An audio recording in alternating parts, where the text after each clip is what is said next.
A very good day, a very good Saturday, and a very big thank you to all participants and panelists.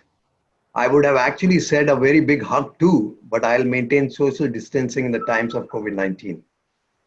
Let me introduce myself. My name is Satyakam Sharma. I'm from Philips.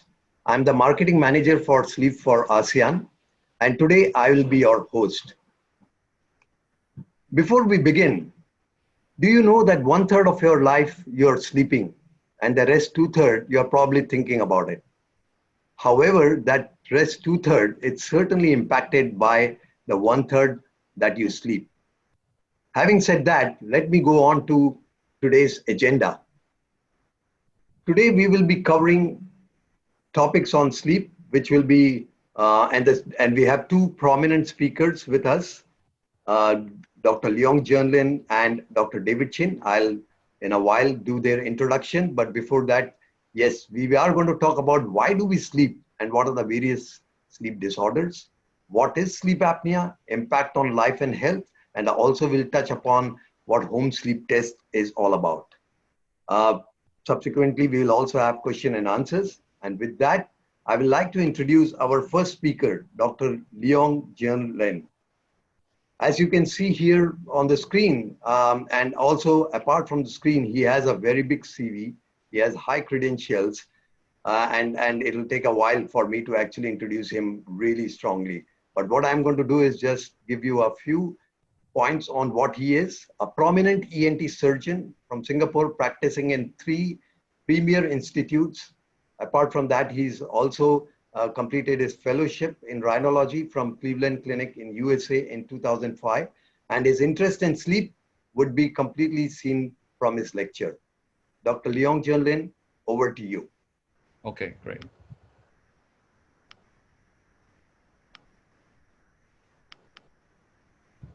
All right, a very good morning to everyone. All right. Can you all hear me well? Good? All right, okay. So a very good morning to everyone on a Saturday morning. Thanks for joining us. I'd like to thank Philips for organizing this very important talk, and we're glad to be part of this endeavor to increase awareness of a very important problem that we deal with on a daily basis in our clinics and what we see every day in our patients. Sleep and sleep disorder. This is the main topic, what me and my partner, Dr. David Chin, will be talking on. I'm going to start off talking a little bit of normal stuff, yeah? All right, so that's my CV that Mr. Satyakam has talked about. So we have three clinics, one at Mount Elizabeth Medical Center, one at Parkway East Medical Center, and Mount Alvernia Medical Center. So our three clinics will be able to help to reach out to all of you all over the island. And our clinics, we deal with allergy, dizziness, everything in ENT from hearing, cancers, nose and sinus problems, pediatric, geriatric ENT problems, snoring and sleep disorders, of course, as well as voice and swallowing disorders. Pretty much anything in ENT, myself and Dr. David Chin and the rest of our group members will be able to help you. Just want to recap what happened this year. I think all of us giving talks, talking about medical stuff, we cannot, I started out in January talking about the first Wuhan virus patient. Because at that time it was only starting and we didn't know what was happening. People were getting sick a lot, starting from China. Of course, there was this panic on running out of essential items, right, including toilet papers and eggs and stuff. The panic happened in Singapore, but I'm glad that's all over.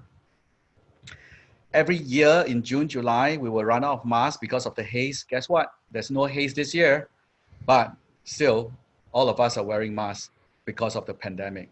Our life has changed, and I don't know how many of you that know, but Philips definitely is part of this endeavor to counter what COVID-19 has done. Philips is in healthcare. We know them as making our vacuum cleaners, our irons, and our domestic electric appliances, but they also have a huge healthcare branch that actually takes care of ventilators. All right, a lot of COVID-19 patients have difficulty breathing. There are ventilators, there are monitors, and of course, they have the scanners like MRI and CT scan, which contribute to the fight for COVID-19. And really, today, what we're going to talk about is a condition that actually Philips has also contributed to cure and treat the sleep problems that we have. So what is sleep? Now, this is showing you, this is what you read in textbooks. It's a recurring state, reduced awareness, there's interaction with external environment, there's reduced muscular mobility, there's partial or complete cessation of volunteer behavior.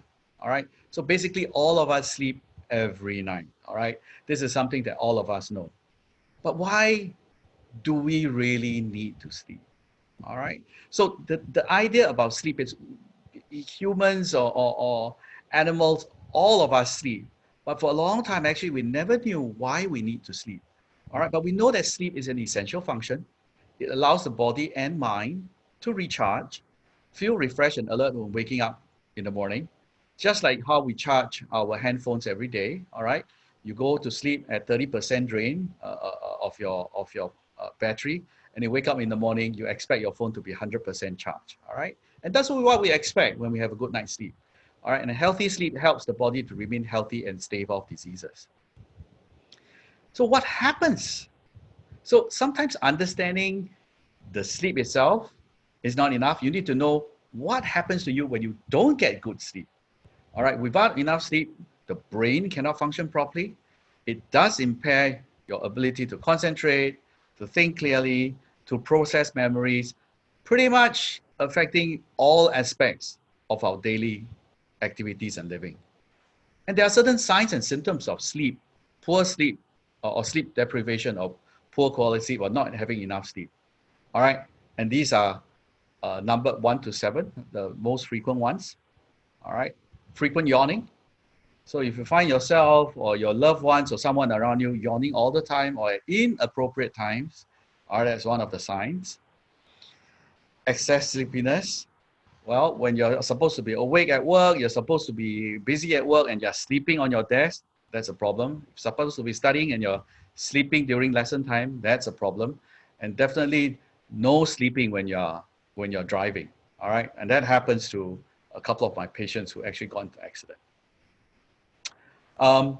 Irritable and depressed mood, definitely. All right, if you find yourself a little bit moody, very small little things, and then it sets off your anger and things like that, or you feel very depressed, that can also be due to the signs of symptoms of poor sleep quality.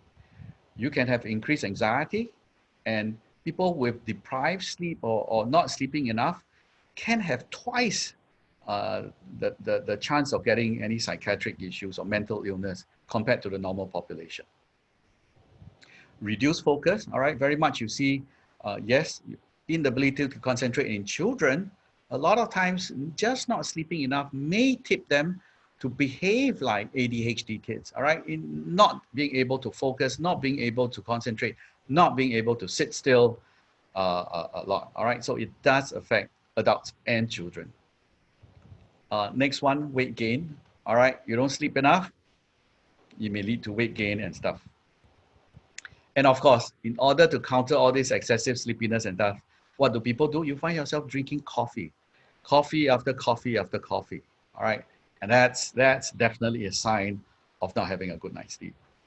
So a lot of patients may not recognize a sleep problem, but I want to draw the attention that a lot of people with nose problem have sleeping problem or have breathing problems at night.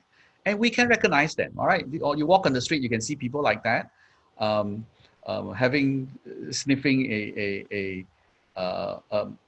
mint tube to clear up their noses. So people with runny nose, constant blocked nose are not able to breathe very well at night, and they start having problem with sleeping at night.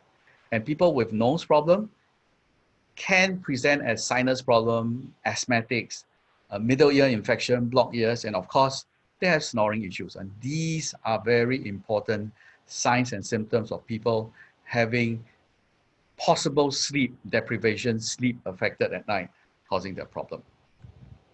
So now we are going to more of the definition of what we talk about sleep, all right? So we know the consequences of not sleeping well. Well, there are major two types of sleep, what we call the non-rapid eye movement, non-REM, which have three substages of N1, N2, and N3. And then you have the rapid eye movement, which is the final stage of sleep, rapid eye movement whereby your whole body is paralyzed except your eyes are moving, all right? And we generally go through 4 to 5 cycles of sleep. We go from the non-REM to REM, and then we go back to REM again, to non-REM again. So basically it's light sleep, deep sleep. We comes out again, light sleep, deep sleep. We go through about 5 cycles on average every night. All right, so this is what a normal sleep would look like. We don't sleep, our brain doesn't just exist at one level. So there are many, many common sleep issues. More than 84 types of sleep disorders according to the international classification. All right, so many things can go wrong with sleep, but pretty much divided into 6 main categories. All right, the first one is insomnia, which is inability to sleep. And then you have the sleep disordered breathing, which is the main thing that we are talking about because it's very common. There is, of course, hypersomnolence of central origin. There's circadian rhythm disorders of sleep and wakefulness, the parasomnias, and there are movement disorders. But pretty much majority is going to be sleep disorders, of which Dr. David Ching will be able to give you a little bit more information on that. So insomnia is the inability or difficulty starting to sleep or maintaining the sleep every night. All right. So there are 3 main types: short-term, chronic, or other insomnia disorder. All right. So this is more the presentation and diagnosis on sleep. And then, of course, you have the sleep disorder breathing. The most common being obstructive sleep apnea. You find it in both adults and children. All right. This is due to the airway from the nose to the throat to the tongue, whereby there's obstruction to the breathing. You have central apneas, but central apneas basically means that the brain function, the brain control of the breathing is affected. All right, so it's more of a neurological problem, and it can be associated with heart failure, strokes, and renal failure patients. You can also have sleep-related hypoventilation, which means that you don't breathe deep enough, all right, because of these are associated with obesity. And also you may have sleep-related hypoxemia. That means you don't get enough oxygen. So how common is obstructive sleep apnea? Is it a 10% problem in our population? 30 or 50%? All right, Dr. Chin will be able to answer you later on. And then, is there a look for obstructive sleep apnea? All right, whether it's be cute little children like this, all right, or a young lady like this, or a child like this. All right, is there a look for obstructive sleep apnea? Again, I think Dr. Chin will be able to give you a little bit more information. I'm just here to plant some questions into your mind so they can start thinking. Is there an obstructive sleep apnea look in our colleagues and our close family members? All right, but certainly we know sleep apnea is associated with many, many bad things. Again, this will be highlighted by Dr. Chin, giving you a little bit more details. So another diagnosis is hypersomnolence of central origin. All right, that means extra sleepiness due to brain issues. All right, it's called narcolepsy, typically seen in young people 10 to 20 years. And basically what they presented with, very sleepy, cataplexy, sleep paralysis, hallucination. They can just walk while walking and then suddenly they just drop and fall asleep. All right, and this is mainly done by medical management, not a surgical issue. There are people with circadian rhythm disorders of sleep and wakefulness. All right, and what is this? Basically, we have a delayed sleep phase syndrome, whereby seen in a lot of young people, where they sleep very, very late and have difficulty in waking up early in the morning. All right, so there's a change in their biological rhythm. Or advanced sleep phase syndrome, whereby seen in older people, you sleep very early and wake up very early in the middle of the night. All right, that's why you find them having sleep phase syndrome. And of course, all of us would have, whoever have traveled to another time zone, experienced jet lag, that is another circadian rhythm disorders of sleep. Another big group is parasomnias, all right, of which you divide into the non-REM parasomnias as well as the REM parasomnias. So what are non-REM parasomnias? All right, this is the early part of the sleep phase. You have confusional arousals. You have people with sleepwalking, sleep terrors. All right, children waking in the middle of the night start screaming.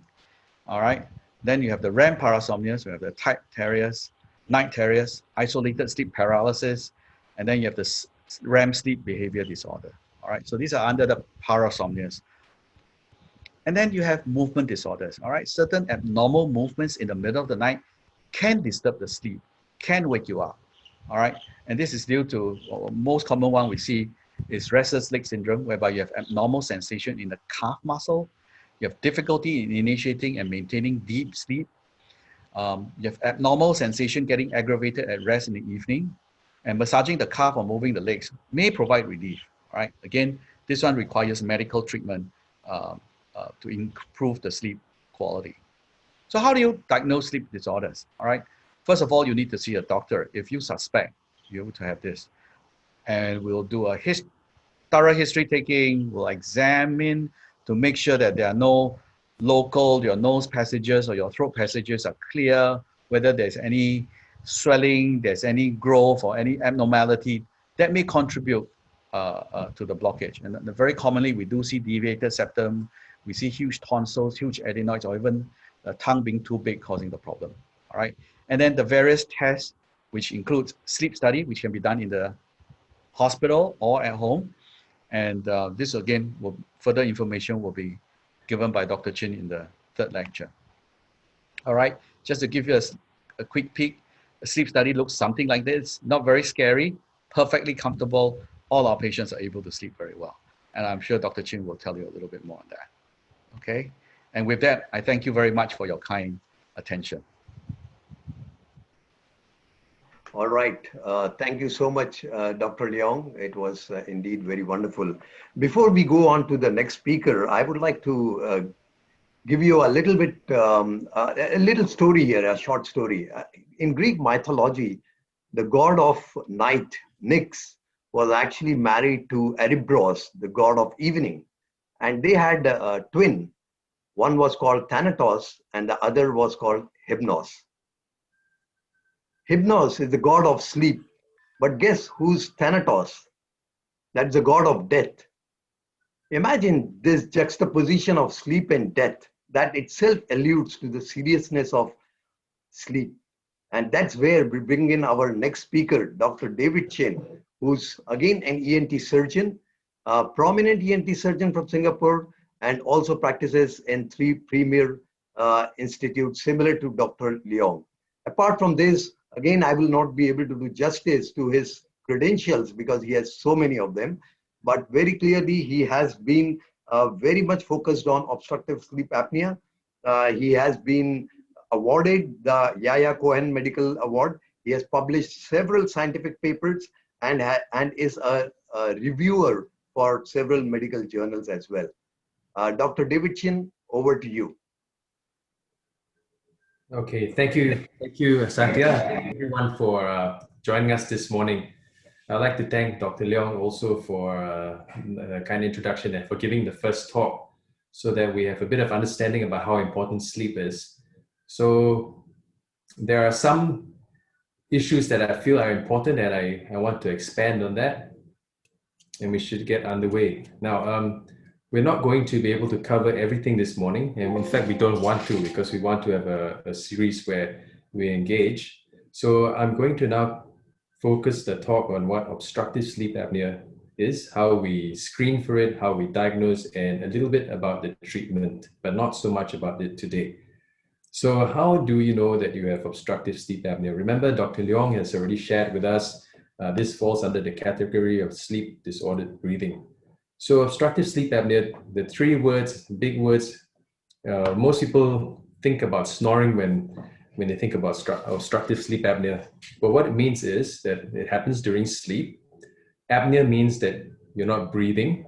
So it could either be completely not breathing, that's called an apnea, or we have another term for the decreased airflow and decreased breathing, that's hypopnea. So, and the reason for, in obstructive sleep apnea, the reason for not being able to breathe during sleep is because somewhere in the upper airway, the airways being blocked. And Dr. Leong already alluded to this early on. When we sleep, our body is relaxed, and especially in the REM part of sleep, the body is paralyzed as well. So without the muscle tone that we have, as we are now when we're all awake, the structures of the throat, which are muscular, tend to be lax.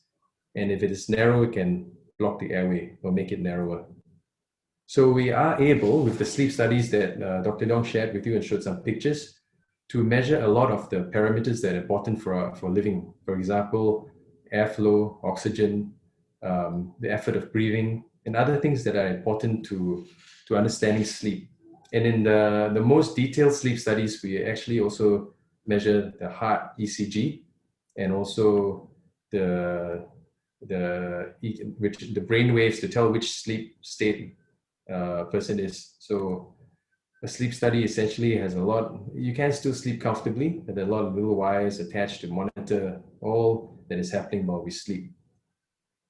So why is OSA important? It's not just about snoring. Most of the time when patients come to see us, it's because either parents are worried about their children snoring, or patients come to tell us that they feel sleepy even though they think they've slept for as long enough. But most often it's when wives come to complain about their husband snoring and disturbing their sleep. But if you look at beyond all those things, all the cosmetic things I may say, OSA is actually associated with many, many conditions that are so common in our society now. Hypertension, high blood pressure, heart disease, stroke, heart failure. And if you look at the prevalence of obstructive sleep apnea in all these conditions, in patients diagnosed with all these conditions, it is far higher than in general population. So obstructive sleep apnea is a danger sign that someone is at risk for developing all these conditions. So we talk about just death.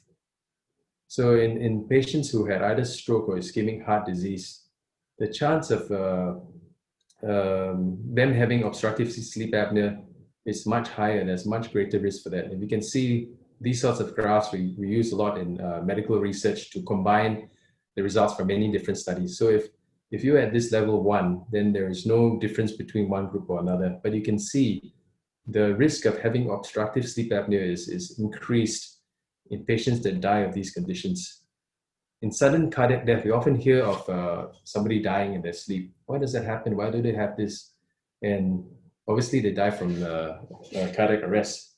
But if you look at the risk level of these people having obstructive sleep apnea compared with those that do not have, there's a much higher chance of them having OSA.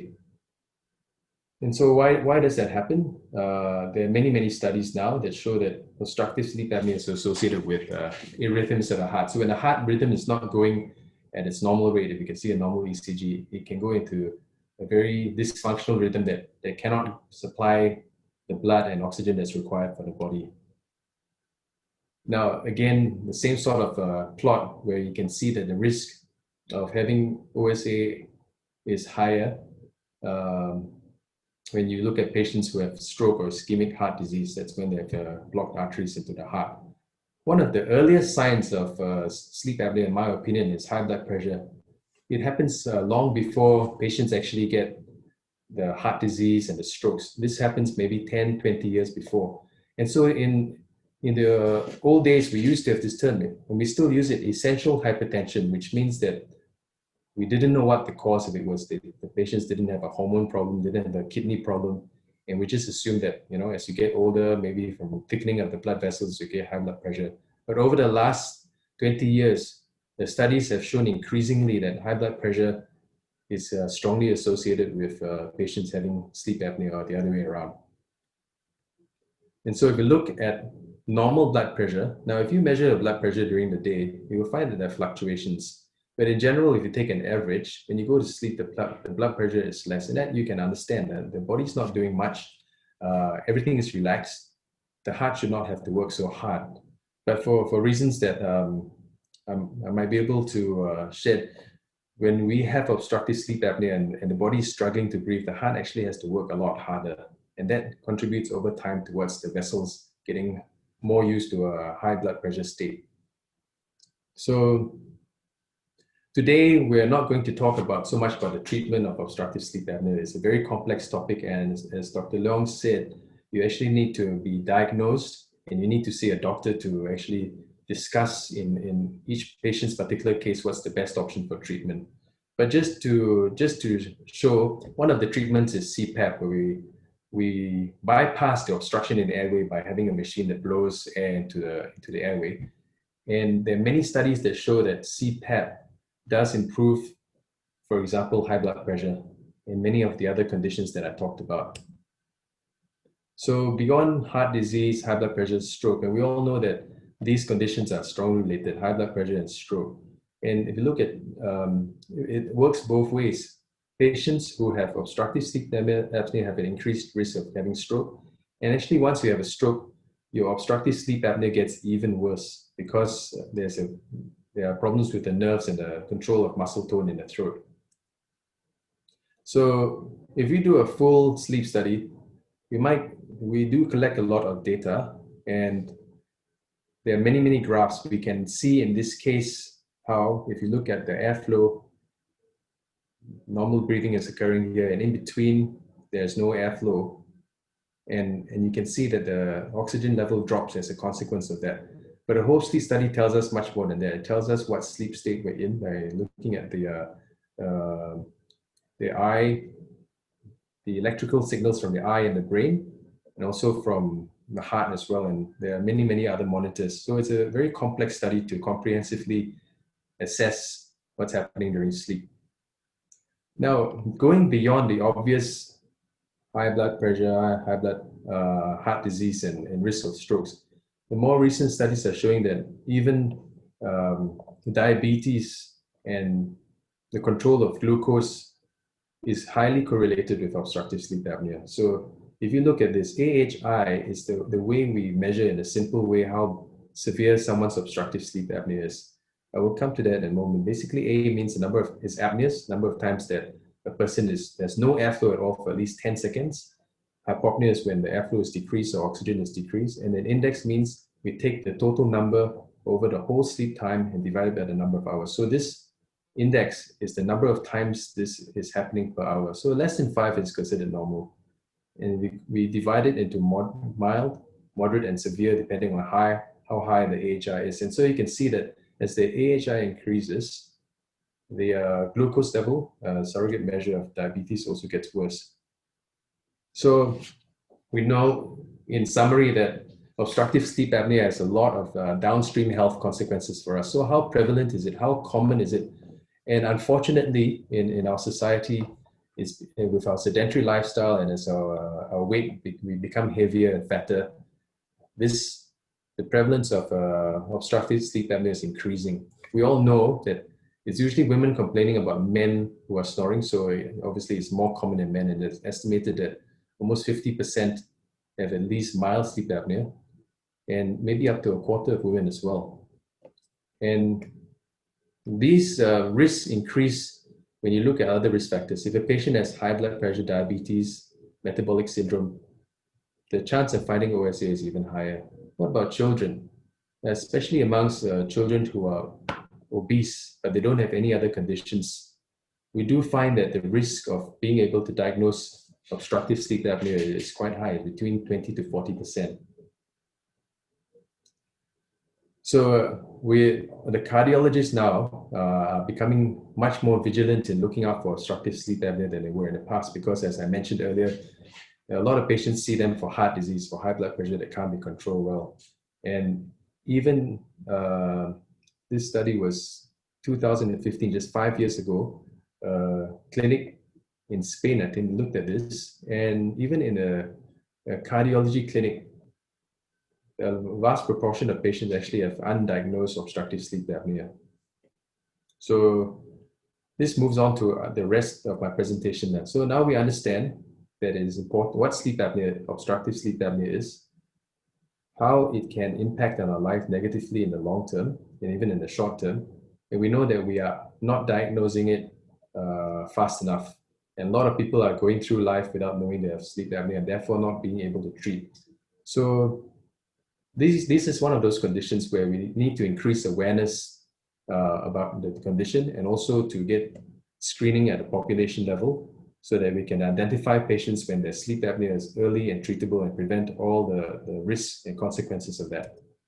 So when it comes to screening, in time to come, and I think we are starting to advocate this, to screen for obstructive sleep apnea when you go for a routine health check at the GP, at a health screen. And when we come across people who have all the suspicious features for OSA, then we should actually do more thorough checks to see whether they have OSA or not. One of the easy ways that's been described is this stop bang questionnaire. So you can ask questionnaires to survey what symptoms or what features patients have. Stop bang is easy to remember because the word actually, these words actually the acronyms for the features that we look for. So you can ask yourself this question as you listen to a talk. Every time if we ask, do you have this? And you say yes, you score yourself 1. So do you snore? Do you feel tired in the morning even though you've slept enough? Has someone told you that you're choking and not breathing at night? Do you have high blood pressure? Is your BMI, body mass index, greater than 35? If that means if you're very overweight. This is sad. No? If you're past 50 years old, you get 1 point free of charge. And the other thing that is easy to measure is the neck circumference, which should be, if it's more than 16 inches in a female or more than 17 inches in a male, then a higher risk. And sadly, again, just by being male, you get 1 point for free. So just by being a male over 50 years, you're already going to be on a suspicious list just by doing that. But if you add this up and you get a score of more than 8, then there is a very, very high chance that you have at least moderate sleep apnea, and therefore it is likely that this sleep apnea is going to have an impact on your future health. So what's the, now with the stop bang questionnaire, so you find that if your score is greater than 3, then you're already going to be at least have mild sleep apnea. So it just, as a screening tool, it just warrants that if you get a score that is 3 or 5, that you should consider having further evaluation. So how do we evaluate then? So the purpose of evaluating is mainly to diagnose whether a patient has got sleep apnea. So we look at the history, we look at the patient to see what features they may have, and then we do objective testing, which essentially is a sleep study. So simple things, history, we've talked about that. So if someone says you're snoring or you're choking at night, you just find that you have a reasonable length of sleep and yet you do not feel that you're well rested, having problems concentrating, memory. This is, a lot of parents are concerned about their children in school, mood changes, sleepiness, obviously. And one way of assessing sleepiness, again, is you can do this test as well. So in any of these situations, if you feel like what is your chance that you probably fall asleep? So from you're never going to fall asleep, or a score of 3 if there's a high chance that you will fall asleep. So for many of us, look at this thing. So various things. Lying down to rest in the afternoon. How many of us would say they've got a fair chance of falling asleep there? You get a few points for that. Sitting quietly after lunch without drinking alcohol. There again. So if you add this up and your score is more than 10, then there's a fair chance that you're very sleepy, and this might be due to obstructive sleep apnea. So again, sometimes patients come to see doctors when they already have conditions of the heart, high blood pressure, they've got diabetes, a stroke. When you see these patients, they may not have the other features that we talked about, but it's worthwhile exploring whether they have obstructive sleep apnea, because they may have had one of these conditions, but not all. For example, hypertension, and we want to prevent the progression to these things which are far worse. Another thing, younger patients may say, well, I'm feeling sleepy, I can't keep my alertness level, and especially sleepy when driving vehicles, and that's dangerous. That poses an immediate risk to their health. So just to highlight or elaborate on that, basically the risk of having obstructive sleep apnea is associated with the increased risk of near crashes in the car. And this is pretty much the same. So now, what features can you tell from a patient? I think most of us already intrinsically know when I see a patient, I can almost guess whether there's likely chance they have obstructive sleep apnea. One of the key things is the body mass index. And you know, ideally we should all be less than 23. You can do the calculation yourself. Get your weight in kilograms, divide by the square of your height in meters. So someone like me is probably just at the upper limit of normal already. So there's some risk there. The other easy thing you can do is just to measure the collar. And for men, when you buy shirts, you often know that already. So that's easy to score. Another thing, Dr. Leong already talked about the nose. The nose is very, very important when we sleep, because when we sleep, we actually need to breathe through the nose. We cannot breathe through the mouth. Breathing through the mouth is not something that it just makes things worse when you sleep. It's not natural to do that. So just breathing through the mouth at night is already a sign that there might be not just a nasal obstruction, but obstructive sleep apnea. But if you look in the mouth, how can we tell that the throat beyond the nose here is crowded? So if you look at some patients, you look right, open the mouth, you can see right to the back of the throat. You can see everything. You can see the whole tonsils. And that's great. That's what it should be. But as the throat gets more crowded, we see less and less, and you can go up to grades. And in the most severe grade, you can't see any of the soft tissue here. You can only see the hard palate. The tongue is taking up most of the space. Moving on also from what Dr. Leong was saying, we want to look through the nose. Now this is a patient's right side of the nose. We want to evaluate how blocked it is. We also look from the top here, looking back down to look importantly at the junction between the nose and the throat. How much space is there here? Is it being crowded by tonsils? Is the tongue base very large? And how much space is there between the back wall of the airway? So these are things that we look for. The next thing, then we suspect that the patient is possibly got sleep apnea, then we do a sleep study. And as I was alluding to, we have an index. An RDI is a slightly modified index where in addition to clocking the number of times the patient doesn't breathe or the breathing is not enough, we look at the times where the patient also gets woken up because their breathing is compromised. So if the index is more than 15 times an hour, imagine this, 15 times an hour means every 4 minutes, one event is happening. Either the patient, you're not breathing for 10 seconds or your oxygen is dropping for 10 seconds. That's very, very often. You can have, sometimes if patients have very, very strongly suggestive symptoms, then we have to be even more vigilant. So anything more than 5 is actually considered to be abnormal. So this is the most high-level sleep study that you can do. You can check everything from, as I mentioned before, breathing, flow rates, oxygen, movement, heart rhythm, the brain as well. So there's ENG and also eye movements to tell which state of sleep. The eye movement, important to check whether you're in dream sleep, which is REM sleep, rapid eye movement sleep, or whether you're in non-REM sleep. But the number of, with the growing number of patients who may have sleep apnea, the number of, the capacity to do full sleep studies like that may not be possible. It does take a lot of resources and time as well. So of late, in the last 10 years, you're getting more and more portable studies. They use algorithms to try to determine which state of sleep a patient is in, but can give very, very important information as well. So there are some pros and cons of a full sleep study versus a home sleep study. A full sleep study, of course, gives you the best results, but requires a lot of resources, technicians. It's more costly, and certainly there are fewer resources to do the many tests that are required to really take care of this condition in our society. And as a screening tool, a home sleep test may be something that is more acceptable to patients because it costs less, it's more easy to administer, and it can be done in a much wider range.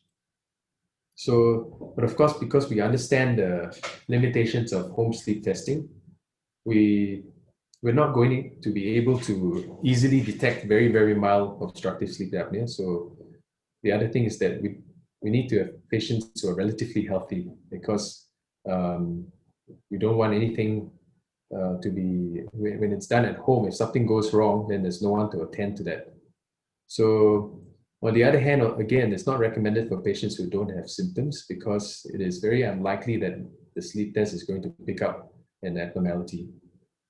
And actually, the sleep testing should be considered as a first stage, as part of a comprehensive sleep evaluation. So It involves a physician, a doctor as well, looking at all the other features that we talked about to help to come to a conclusion whether any further testing needs to be done.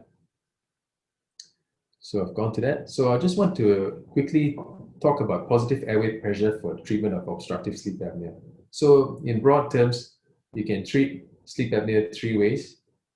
Lose a lot of weight and become very skinny, maybe one fairly successful way if it started early enough. Positive airway pressure treatment, basically you slap a mask on like this and the machine blows a bit of air and prevents the airway from blocking up. And it can be very, very successful if the patient can take it. A lot of patients do find it very difficult, and then that's when they consider surgery. And just briefly, there have been hundreds, maybe thousands of studies now showing that whatever OSA causes, the treatment for OSA, CPAP treatment can reduce those risks and makes it better.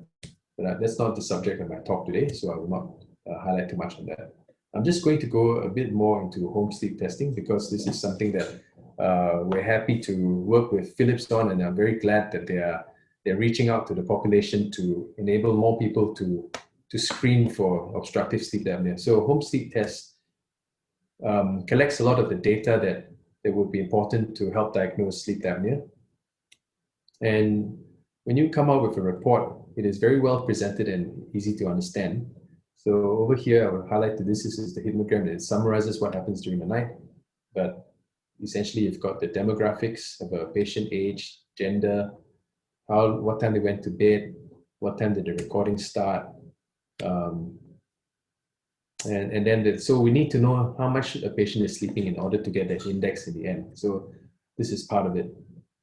Then looking at the algorithms, the home sleep test can then characterize the number of times a patient is getting obstructive apneas. Okay, central apnea is a different thing. Central apneas occur when there's no airflow, but actually the brain is not triggering there's no breathing effort.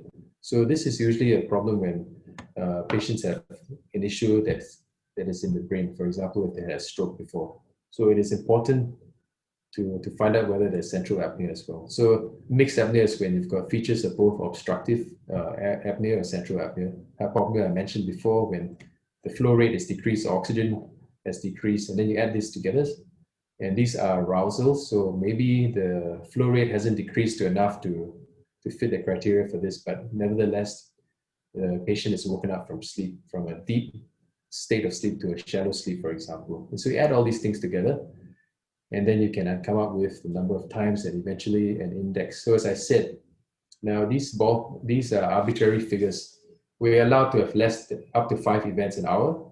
5 to 15 is considered mild sleep apnea, and generally the risk of developing heart disease, stroke, all that is much, it is increased, but not that significantly. But once you hit 15 times an hour, and you can imagine that's happening once every 2 minutes, then those risks become real. And we see patients who have AHI going 60, 70, 80, that's every single minute something is happening. So you will get these in the report, and the definitions as well. And one of the other things that we highlight to patients is desaturations. Now, when you're awake, if you go to any hospital and you're with a patient, the moment the oxygen drops below 94%, you'll hear the alarm going off because it means something. Once you drop to 94, it's actually fairly serious and patients start to feel short of breath. But when we do sleep studies, you will be surprised that some patients go to the low 80s, at times even the 70s, just because they're not breathing. And this can have a great effect on the risk of stroke and heart arrhythmias as well.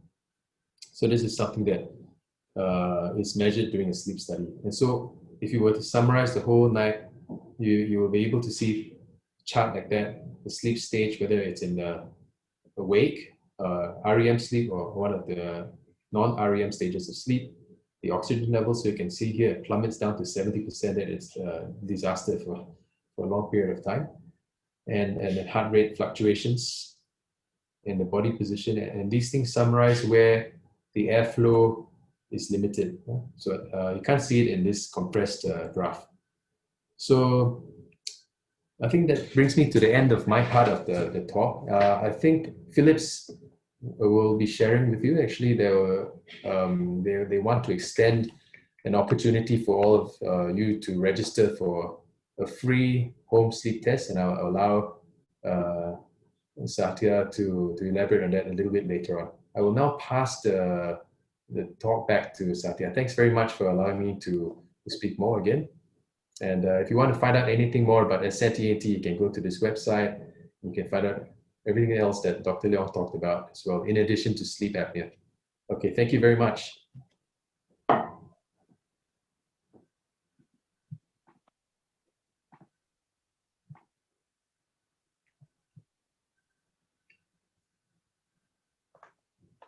Well, thank you very much, Dr. David. It was indeed a pleasure to actually hear you. It was wonderful, and same for Dr. Leong. It's time for question and answer, and as I'm seeing that Dr. David and Dr. Leong, I think there are several questions that I would be actually forwarding to you, and I would request your attention to that. So maybe we can start with the first question. The first question says that is the report, the one that you showed a while back on your presentation, is that recognized by a general practitioner or a GP? So Dr. David, would you like to take this question? It's recognized by a GP. So this is I'll talk about this in various ways. Okay, in the ideal circumstance, a report is come up to, now how do you come up with a report? Actually, you have the sleep technicians and the doctor looking at all of the charts that go through the whole night and scoring it at half-minute intervals. So that was what it was done traditionally when it was all paper and pen, maybe 30 years ago. But of course, with computers, things have become easier. We can look through it much faster. So there are many algorithms that can generate these reports, but they may miss out on some small nuances. So I think overall, is it recognized at a GP? I think there are some GPs who are now screening the patients with certain types of sleep studies. They are not the full sleep studies, but I think that they are a good screening tool. And so what the GPs tend to do, and they should be doing, is that once they identify this, then they should, in conjunction with a specialist, work out what is the best management for the patients. So I'm not sure whether that answers the question. I'm not sure if Dr. Leong wants to add to that as well.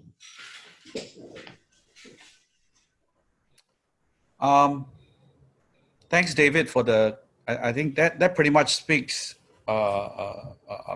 most of my understanding as well.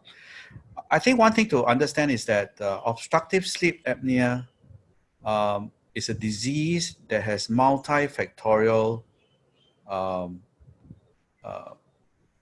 contributing factors. All right, it's not just one thing. You may know that weight is part of the problem, anatomy is part of the problem. There could be, at the same time, the patient could be suffering from sinus disease, some anatomical problem with deviated septum, large turbidity. I mean, there are many multifactorial contributing factors resulting in obstructive sleep apnea. All right, so that's one thing to recognize. So I think how confident the doctor is in terms of recognizing the diagnosis or accepting the diagnosis, he or she must be able to satisfy themselves that yes, they recognize obstructive sleep apnea, but you also need to recognize what are the causal factors contributing to the patient's diagnosis, and the management must be multi-pronged. All right, it may not be just about weight management. It may not be talking about just CPAP treatment by itself. You may need some form of medication to take care of the medical problems. You may need some form of surgery to take care of the structural issue if it is really contributing to it. So for someone who's able to diagnose obstructive sleep apnea, the confidence level depends on how confident they are on identifying the various contributing factors as well. I think that's very important. Whether it be a GP, ENT surgeon, a respiratory physician, but pretty much at our own level, I can only speak for myself and Dr. Chin, where we come from ENT. The only difference is because we are able to see the patient, we are able to use endoscopy to look into the nose and the throat and actually look at the anatomy of the patient, which no other disciplines would do. So it's not just about looking at the sleep study, but the rest of the things we examine the patient with and even do investigations for. Yeah, that's very true. I'd actually like to add to what Dr. Leong has said with a very, very obvious example. So a lot of doctors or even sleep technicians may feel that it's very easy to do a sleep test and get a score, diagnose sleep apnea, and the treatment is then CPAP. But just one simple example, as we alluded to, the nose, we need to breathe through our nose when we sleep. And very often we see patients who are being treated as numbers, AHI as 40, CPAP. Now, what is the correct CPAP to use? Is it to slap the full face mask, or should we try to optimize the nose? And I think a lot of, if we don't understand the anatomy inside the nose and throat, we're not going to be able to prescribe even the right way to give CPAP. It's not as straightforward as that. On paper, it looks that simple, but it's not. And it's quite sad that we see patients who have bought CPAP machines and they're still gasping through their mouth, basically, because that's not the best way to deliver CPAP. That's just an example. So thanks, Dr. David and Dr. Leong. And I think we have lots of questions. What I'm going to do is I'm only going to pick up some of the questions because we also want to be sensitive to time. The next question is on, is OSA a lifelong condition or is it curable, reversible? And do we have to use CPAP for life? I think that's a very pertinent question. My request, if we can do it quickly, faster, so that because we also have a lot of things to cover subsequently. So over to you, Dr. David and Dr. Leong. Dr. Leong first. Dr. Leong? In short, obstructive sleep apnea may be a lifelong issue depending on the causal factors again. I need to emphasize that there are two main things we look at: structural problem as well as, let's say, a weight problem. All right. In local context, a lot of patients may not be just a weight issue. A lot of it is due to structural. So you can lose all the weight to within the good BMI that Dr. Chin was talking about. But because of the structure of the upper airway, you may have still obstructive sleep apnea.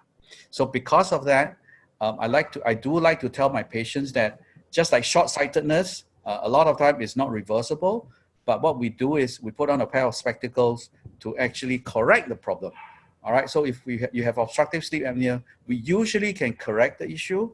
At not many times we may be able to cure the problem. All right. But it depends on the contributing factor and the causal factors. All right. Thanks, doctor. I think one more question here, that during these times of COVID-19, is it good to do home sleep test, and how reliable is it? Dr. David, would you like to take that? During times of COVID, thankfully in Singapore, the situation is actually very favorable now.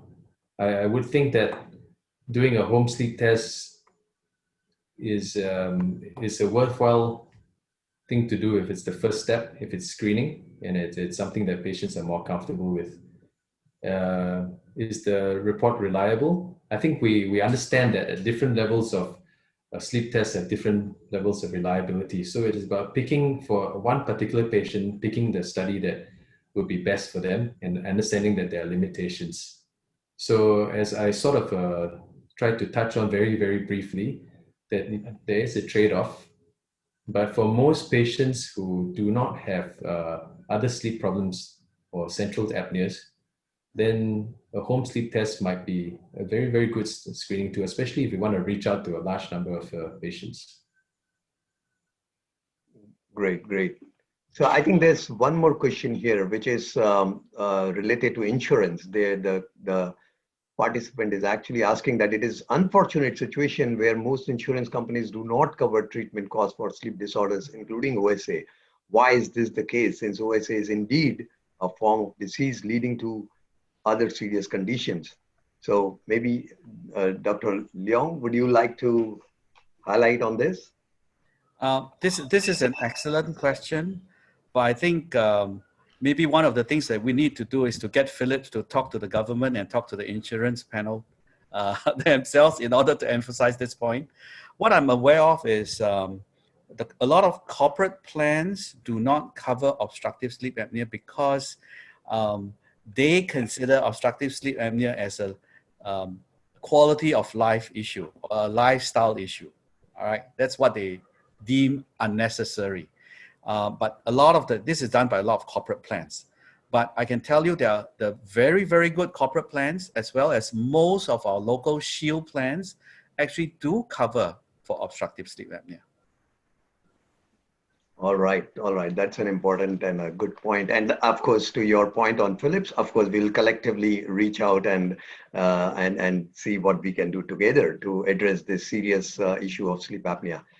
There's another question which is to do with pediatrics. So a attendee is actually asking that my son displays some of the symptoms of sleep apnea, but he's only 11 years old. Is it possible for sleep apnea in children? Sleep apnea in children. Yep. For most part, for most normal children, actually, sleep apnea in children is a very rewarding condition to treat because it's very stereotyped. Most of the time, it's a blocked nose or large adenoid or tonsils, and they do get a lot of good results as opposed to adults in the middle age with many other possible factors contributing to the problem. Of course, I got to say the caveat in children is that two things: the criteria for diagnosing sleep apnea is much stricter. I said just now, anything less than 5 is considered normal for children. It's anything up to 1, so very strict there. And the other thing to say is that sometimes children already have an underlying reason why. It's not just the tonsils, adenoids, and the blocked nose, although that's for most part the case. Sometimes these the small jaw can already be a genetic thing, or just a simple tongue tie that's not been treated can contribute towards that. So there are all these other issues, and together with that, breathing, obstructive sleep apnea, there's also the growth of the jaw, how the teeth fit, and all those issues. But by and large, children treated properly, they do have a good outcome. Unless the child, of course, is also obese, then that needs to be tackled as well. Thank you. I think there's one more question, which is actually a duplicate question in the sense that there are two attendees who are asking very similar question. I'm just going to throw that at both of you, doctor, from your experience. There is a gentleman here or a gentlelady who's actually undergone a sleep study 4 years back and has been diagnosed of severe OSA and was using CPAP with nasal pillow. And the doctor actually told them that CPAP is a gold standard, and they tried that, but they found it to be uncomfortable and they stopped using it. Now they find themselves to be very sleepy during the daytime and are asking for solution. So I'm sure Dr. Leong and Dr. David, you have experience with several such patients. So maybe starting with Dr. Leong, would you like to highlight and suggest something? Right. I certainly agree that CPAP is the gold standard, but it's not the only standard. Yeah. So there are many ways of dealing with it. So using a mask to sleep is not the most natural and easy things to do for many people, if not all people. Very few patients of mine actually find that the moment we give them the CPAP machine, that they actually tell us during the follow-up that if they use it very well, they're okay with it. But the fact of the matter is, a lot of people actually take some time to get used to it. And if a patient cannot, have whatever issues with the CPAP, we actually would talk to the patients and examine the patient to find out what exactly is the issue. Like what Dr. Chin earlier said, if the person has very bad septum, have anatomy of the upper airway that may be involved, you find that a lot of times we may end up having to correct the patient's nasal anatomy, make sure the nose is nice and open so that whatever masks that they're using are able to function a little bit more normally. So it really depends on troubleshooting, as well as managing the expectation of the patient as well. There are actually many things to look at. The CPAP machine is not something that you can just order online and you just put it on and you know, happily ever after kind of story. It needs a lot of hand holding. It needs a lot of patience. And actually we really need to look at other causes. I mean, if you have a sinus issues, you have allergy issues and it's not taken care of, definitely it's going to be very, very difficult even for that to use a CPAP machine at night. Dr. Chin? Yeah, I totally agree. I totally agree with that. And in this situation, I'm not sure I heard what the level of the sleep apnea, but if it's severe, oftentimes we find patients who have even the nasal pillow, but if the nose is blocked, what they find is that the pressure has to be put quite high.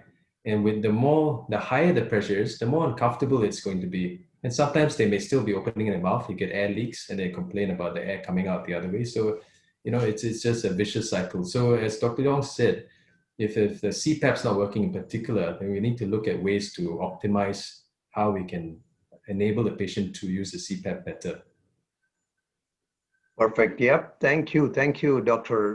Leong and also Dr. David. In the interest of time, I am not going to present other questions, but I would certainly thank you. And also for the participants, I would like to tell that please hold on till the end of the program because we do have some announcements that are related to the offers, like Dr. David Chin mentioned about the free home sleep test. So please hold on till we come to that. And with that, I would also like to request now the next speaker. We have a special speaker here, a special guest, I would say, who's also joined us, and we are fortunate that she's joining. So I'll invite Dr. Kalpana Bhaskaran. She's the president of Diabetes Singapore. She's also the vice president of Singapore Nutrition and Diabetes Association. She's the ex-co member of Asian Nutrition Society for Sports and Health. Apart from that, if I go on, I think it will take me one full day to actually describe her. So I'm very glad that Dr. Kalpana is actually joining us because Dr. Leong did mention about the whole host of sleep disorders that are associated with sleep, one of them being diabetes. So Dr. Kalpana Bhaskaran, over to you.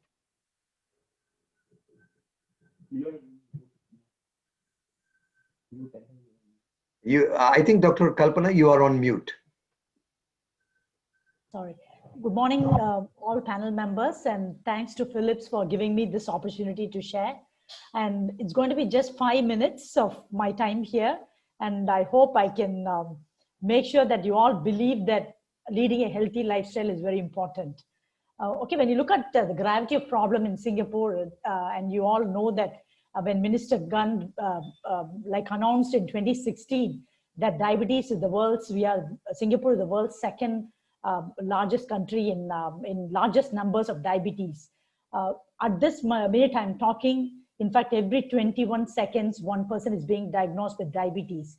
And if diabetes is a country, will be the world's third largest in the world. So that is the gravity of the problem. So what has that got to do with sleep? When you look at sleep and diabetes, it actually increases the risk by 50 to 150%. So short sleepers develop type 2 diabetes. And this was mentioned by both Dr. Chin and Dr. Leong. And decreased sleep actually leads to increased insulin resistance, as well as decreased glucose tolerance, and that increases the risk of type 2 diabetes. And what has Diabetes Singapore got to do with this? Actually, for some of you who don't know about Diabetes Singapore, we are the only registered charity founded in 1971 to fight against diabetes.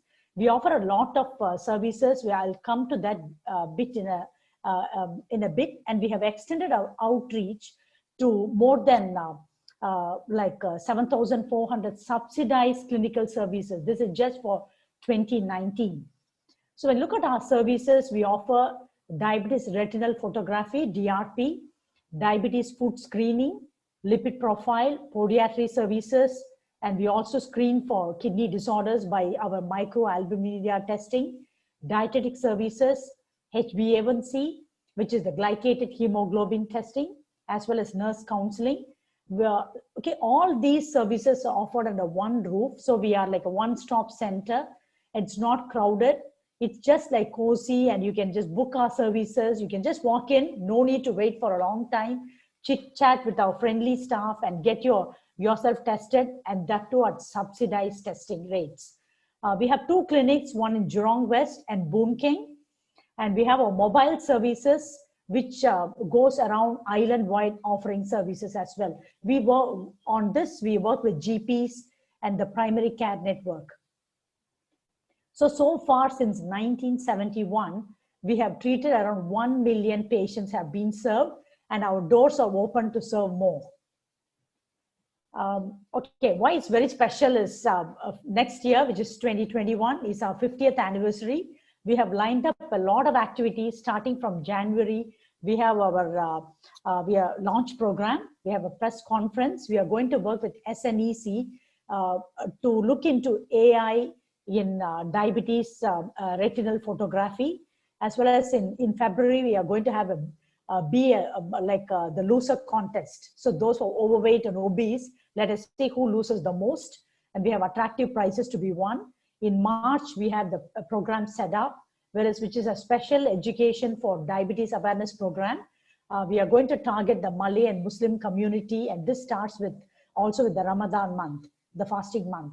And in April, May, we'll have the poetry, art, and drama competitions where we would like to attract the younger generations to come in, because we also want to tell them, okay, let's start with preventing diabetes young. We want to prevent. So we'll reach out to the secondary schools and the tertiary institutions. And in July, we'll be having a healthy lifestyle with celebrities. And come August, we'll be again having an essay and poster contest. This is also with the younger group, as well as even anyone can participate in this essay and poster contest. And in September, we are having a golf tournament and a gala dinner. This is our flagship fundraising event, followed by Fighters Walk. We had Fighters Walk in 2019, which was our fundraising event as well. We do this something differently this year. We'll be giving more information on that. And in November, we have a 2-day conference. This will be chaired by our vice presidents, Dr. Kevin. This 2-day conference will be on diabetes. Maybe now with Philips coming in, we'll be having a session on sleep and diabetes. And also our World Diabetes Day will be an event which will be celebrated together. We also will have D-Race, which is something very different. I will be giving you the details later. Maybe in the coming months, you'll be seeing more about that. So November, we end this. That is where our World Diabetes Day and the 2-day conference will be ending with a gala dinner as well. Hope to see you all. And there is something very important we are announcing this year, which will in 2021 will be the Outstanding Volunteer of the Year Award. So we'll be looking out for volunteers in the diabetes space, as well as the chronic disease, how they reach out to the community. And we'll be hand-holding, we'll be maybe giving more opportunities for volunteers to work with us. And this Volunteer of the Year Award will be handed over by a chief guest, will be one of the ministers. So, okay, just the last 2 slides is eat less sugar and get more sleep. I think you all heard from both our physicians that how important sleep is, as well as you can see sleep apnea and diabetes have common risk factor, which is obesity. So if you want to tackle obesity, first thing to cut down is sugar. So maybe from now on, let's take action to fight the bittersweet disease, which is sugar-free Sundays. Some of you don't want to cut down sugar, at least completely have a sugar-free Sunday. What you can do is you can go for sugarless Sunday by cutting down simple ultra-processed carbs, and then that will actually promote less sugar spikes. Okay, thank you. And I have left some of the website addresses. The first one is enquiry@diabetes.org.sg. You can write to us to how to become member. There's a very simple membership form to fill up.